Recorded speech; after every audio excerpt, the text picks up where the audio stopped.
Computer models of Earth's atmosphere can tell us a lot. Trained on how the atmosphere typically operates, the models take in data about temperature, wind speed, humidity, and more to give us important insights into the world around us.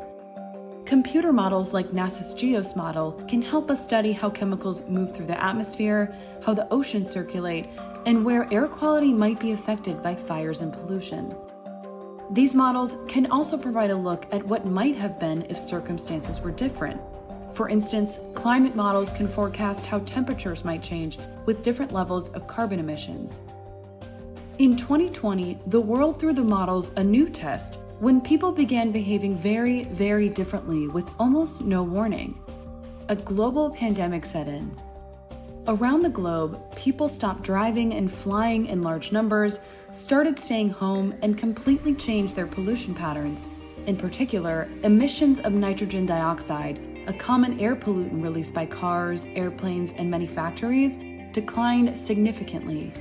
But just how much did the shutdown change our emissions? NASA's GEOS atmospheric composition model offers an answer. The model run functions by assuming that nothing was different in 2020, that people continued behaving roughly the same as they would have with no activity shutdowns, adding the same number of atmospheric pollutants to the air.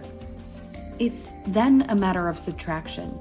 Comparing those models to real-world observations made by satellites during the shutdowns shows how significant the decrease in pollution was in various cities. Activity shutdowns started in Wuhan, China, and in January, observed emissions of nitrogen dioxide began to diverge from what models predicted, about 60% less than predicted, that is. As the virus and the associated shutdowns moved west, European cities began to experience decreased levels of nitrogen dioxide emissions as well. In Madrid, Spain, nitrogen dioxide emissions were also 60% less than modeled. Shortly after, cities in the United States began to follow suit. In March, New York City shut down all but essential activities, and emissions dropped by 45%. 50 of the 61 analyzed cities show nitrogen dioxide reductions between 20 and 50%, clearly linking lower NO2 emissions to pandemic-related restrictions, and therefore human activity.